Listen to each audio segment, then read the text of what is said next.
menyebutkan dan to the point seperti itu. Terima kasih. Baik, terima kasih. Assalamualaikum warahmatullahi wabarakatuh. Waalaikumsalam warahmatullahi Allahumma wabarakatuh. shalli ala Muhammad wa ala ali Muhammad. Saya Rafi Hasan dari MMI Provinsi Riau. Jadi izin moderator, karena tema kita diskusi, kalau boleh saran, namanya diskusi tentunya harus sampai ke titik apa yang ingin kita capai. Kalau kita diskusi kita waktu, ya ini bukan diskusi namanya. Ini izin saran moderator, karena kita ingin diskusi, karena kita lihat hari ini Kepri itu kaya laut, dan tentunya kami dari Himpunan Masyarakat Nelayan sangat tertarik dengan diskusi hari ini. Apalagi diskusi hari ini adalah menuju ekosistem maritim Fondasi Utama Politik Kepri Mas 2045. Jadi itu saran saya moderator, kalau bisa diterima, alhamdulillah. Kalau tidak, ya kita nanti terpikir juga kan, sebentar lagi mau zuhur juga. Jadi begini, kami akan tanya satu-satu daripada narasumber yang telah menyampaikan. Pertama tadi Dr. Doni Fadila, SPI MSI kalau nggak salah ya, Pak, izin kita kemarin pernah ketemu. Jadi menarik sekali kalau dari pemaparan Pak Dr. Doni mengenai progres daripada perkembangan kelautan Provinsi Riau yang setiap dekade sampai dengan 2045 ada presentasi menuju ke 7%. Jadi ini luar biasa. Yang ingin saya tanya terkait karang di laut tadi yang bahwasanya di segitiga karang dunia itu berada di Kepri. Tentunya ingin saya pertanyakan dari laut mana Kepri tadi? Karena saat pemaparan tadi tidak ada dibunyikan Pak, izin ya Pak Dokter, hanya Kepri saja. Kenapa ini nanti akan berkaitan dengan dampak lingkungan ketika sedimentasi berjalan. Nah, jadi ini pun menjadi isu nasional. Kenapa kami bertanya demikian? Karena nanti ada kaitannya juga Pak Dokter, izin. Yang kedua terkait dengan Pak narasumber dari Pratiksi, izin Pak Osman Hasim. Memang luar biasa, kita Kepri luas, tentunya berharap ada regulasi. Regulasi yang pertama tadi RUU tentang kelautan Pak ya. Yang hari ini insya Allah kata Pak Materi dari Pratiksi Pak Osman yang akan disahkan di 2026. Karena ini sudah lama sekali kita tunggu RUU ini, karena memang jika tidak ada payung hukumnya, bagaimana landing sektor untuk melegalkan hasil kekayaan laut tentunya untuk PAD Provinsi Riau. Apalagi hari ini ada juga pernyataan dari Bapak Pratiksi bahwasanya tidak ada yang tak mungkin, tak ada yang tak bisa. Betul, ini semangat untuk kami orang-orang muda. Apalagi di sini kita di kampus di Umrah. Kita berharap Tridharma Perguruan Tinggi itu terlaksanakan Pak. Jadi kebetulan kemarin waktu kami seminar di Hari Nelayan Nasional, itu memang ada kawan-kawan dari Himpunan Nelayan juga, dari LKPRI kalau nggak salah. Beliau menanyakan, kemana hari ini kawan-kawan maritim khususnya mahasiswa di Umrah, ketika Kepri kaya dengan laut, ketika Kepri sumber daya laut yang kaya, dan dibantah dengan badai efisiensi, kemana kita mahasiswa hari ini? Diangkat, bukankah? Ada apa dengan mahasiswa hari ini? Tentunya di mahasiswa maritim, perikanan dan kelautan. Nah, ini ada pertanyaan kemarin seperti itu. Makanya kebetulan kegiatan diskusi ekosistem maritim hari ini di Umrah, dan kami dari masyarakat nelayan berharap ada kritisi-kritisi atau solusi dari kawan-kawan mahasiswa yang memang mengontrol seperti itu. Apalagi hari ini provinsi itu kaya dengan laut kembali lagi. Izin Pak Pratiksi, mungkin itu untuk Bapak Pratiksi. Yang untuk Pak Said Sudrajat Mazlan Esos MSI, Pak Dokter, izin.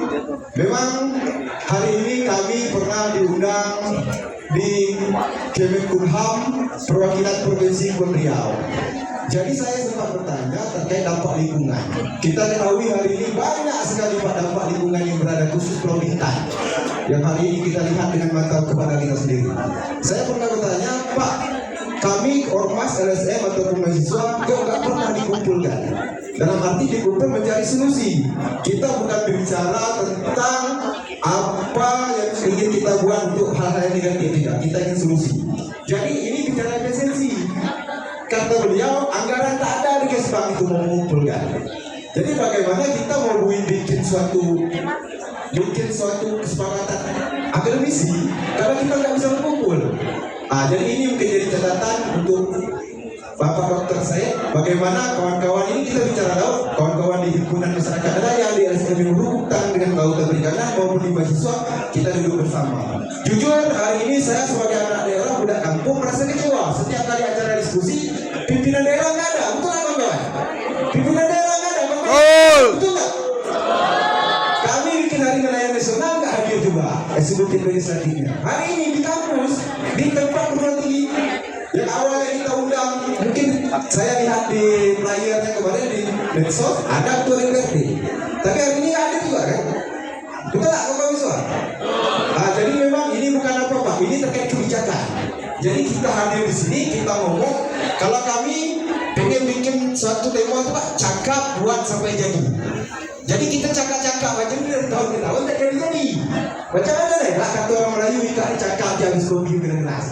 Ini harapan kami bagaimana dari kawan-kawan akademisi, tentunya di sini banyak ahli-ahli yang paham tentang bagaimana kebijakan itu bisa terlahir. Kalau kami dari orang nelayan berpikir, berharap diskusi hari ini ada eksekutif dan legislatif yang terkait mengambil keputusan dan kebijakan.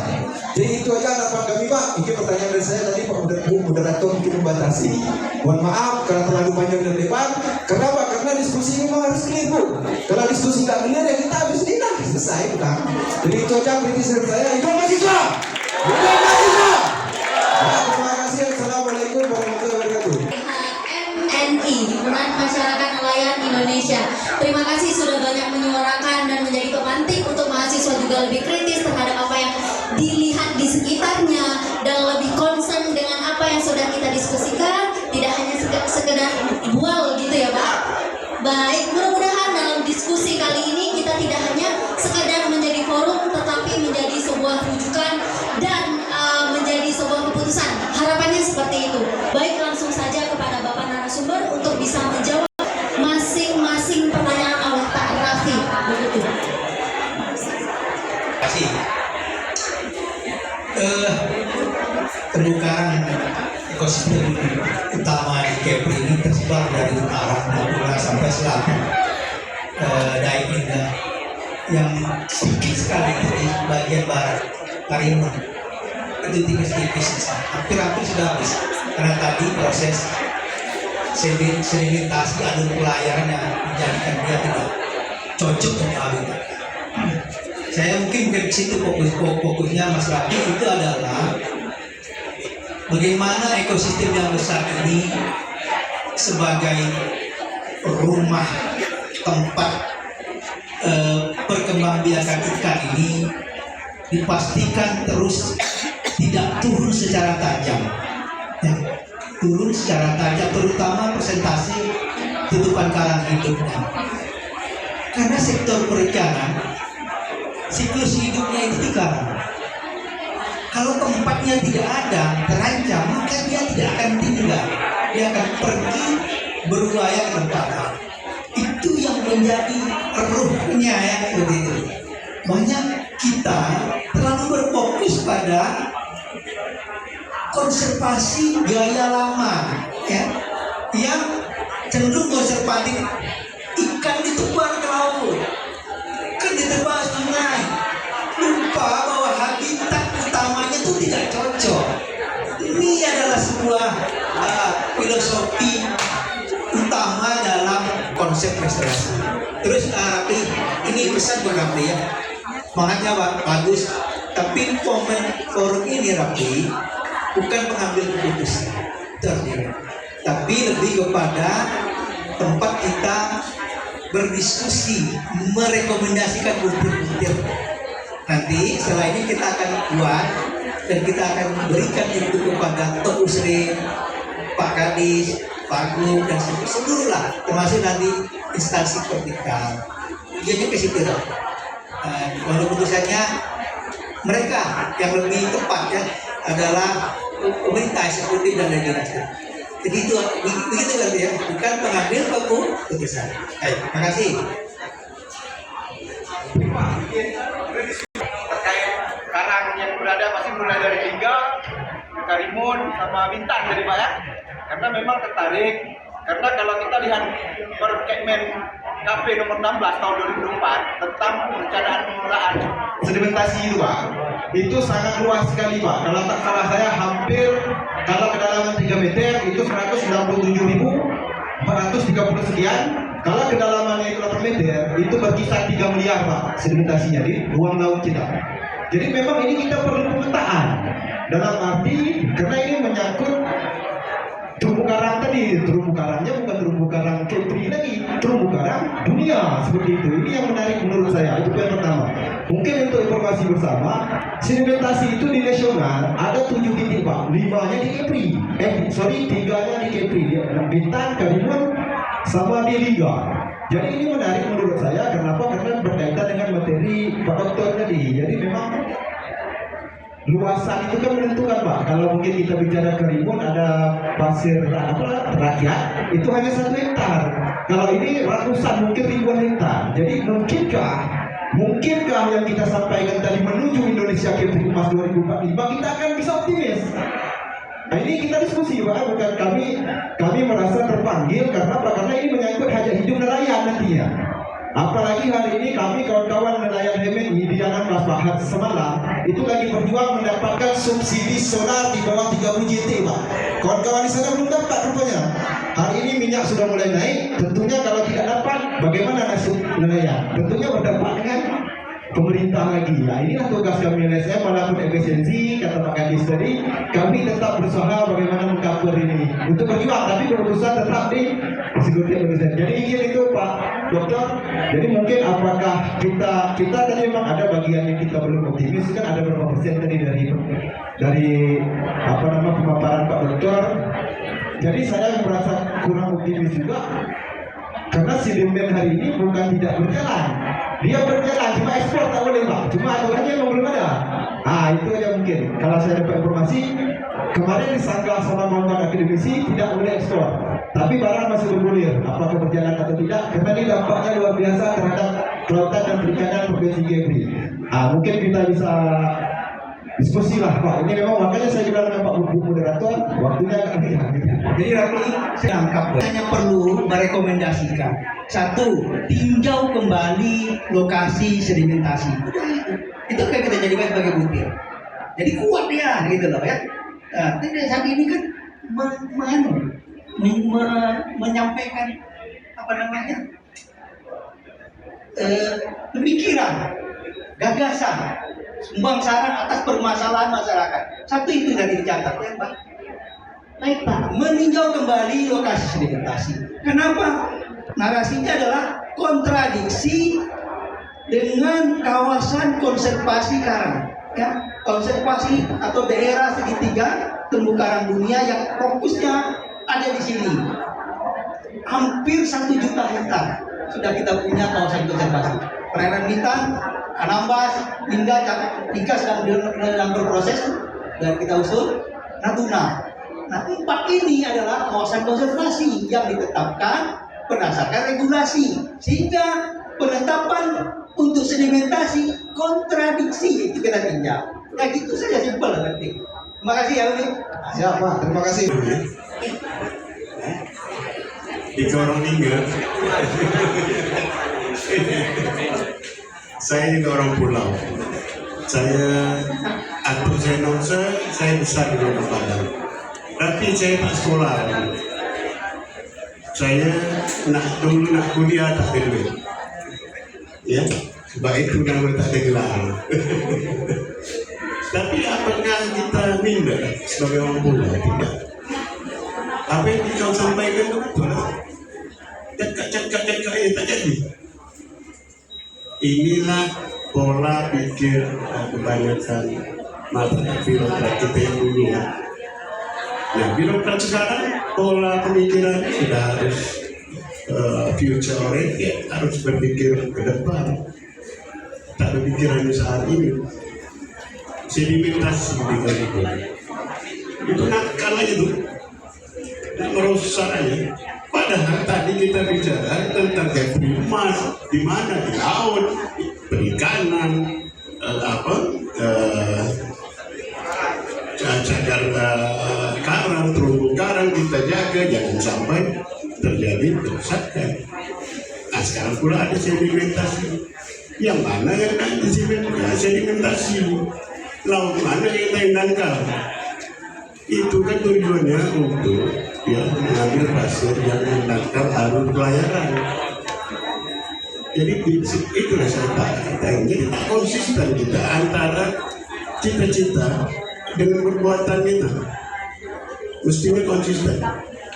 Barulah kita dapat mencapai Kepri Emas tadi.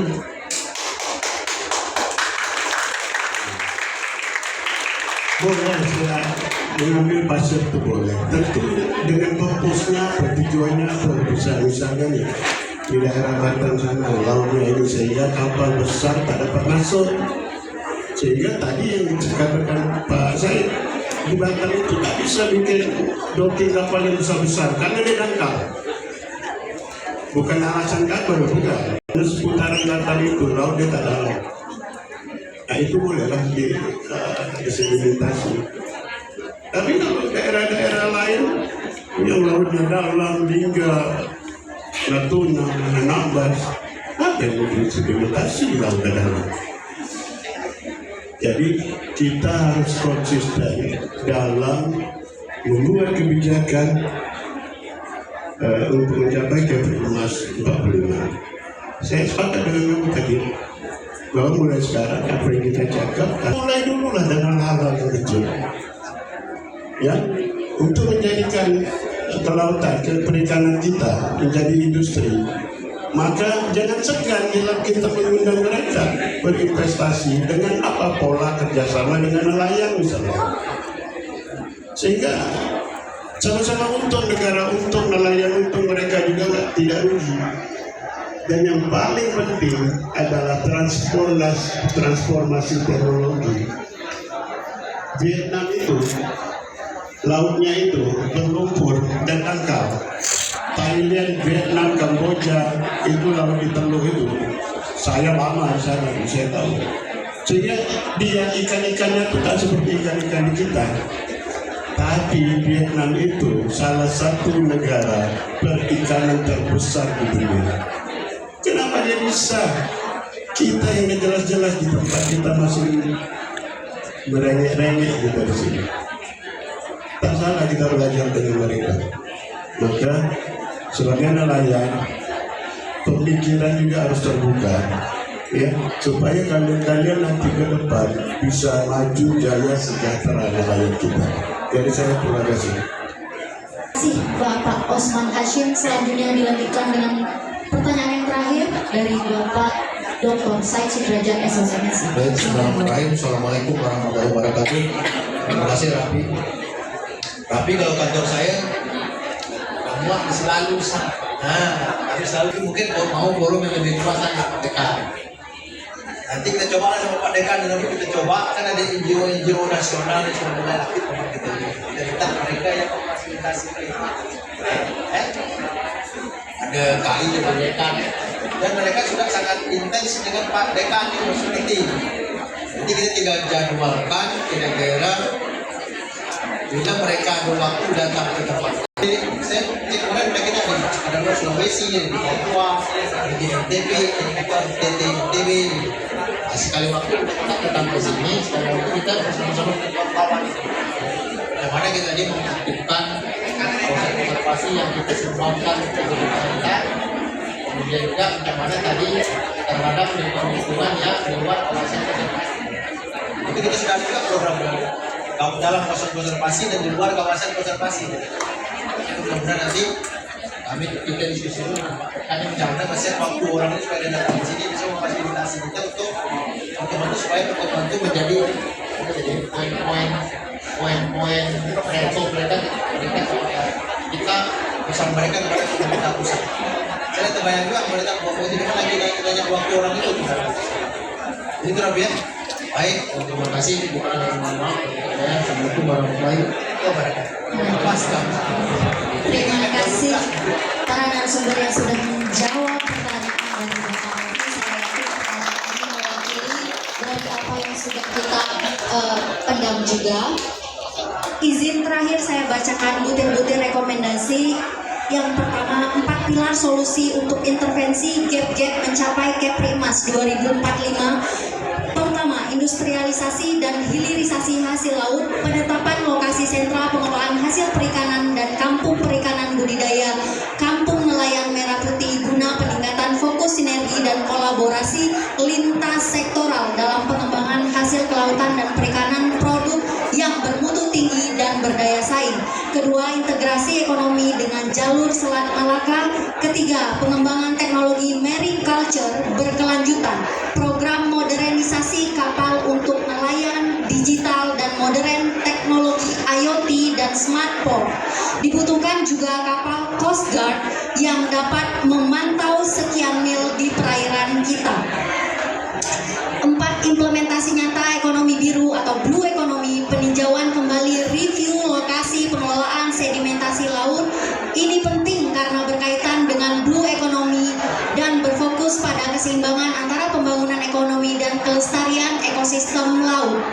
B. Strategi realistis implementasi ekonomi biru KEPRI fase 4.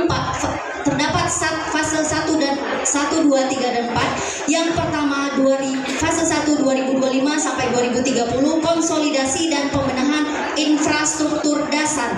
Fase 2 2030 2035, ekstensifikasi dan peningkatan produksi. Fase 3 2035 2040, integrasi industrialisasi regional. Fase 4 2040 2045, pemantapan ekosistem globalisasi. Dan terakhir, nelayan diberdayakan ke arah pariwisata, membuat kampung nelayan sebagai tempat pariwisata dan jadi daya tarik dengan mengusung konsep wisata resort terpadu dan mewah, akomodasi unik dan tematik, family friendly and leisure, fasilitas MICE and event. Kelemahan KEPRI saat ini adalah akses ke pulau terluar yang memakan waktu lama sehingga membuat mencari contoh pada Maldives, KEPRI harus memiliki armada pesawat amfibi, seaplane, dan seaboat inter-island, sehingga harapannya untuk mencapai KEPRI Emas 2045 bisa sama-sama kita wujudkan. Tidak luput pula saya sampaikan bahwa diskusi publik ini merupakan kumpulan dari rekomendasi buah pikir dari narasumber yang berhadir, tamu dan para peserta yang hadir.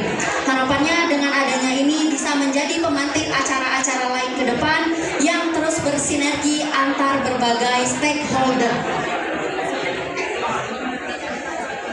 Baik, bunga mawar indah berseri, tumbuh subur di tepi taman. Terima kasih atas diskusi yang diberi, semoga menjadi bahan rujukan.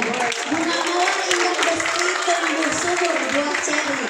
Terima kasih atas waktu yang diberi, saya kembalikan kepada MC.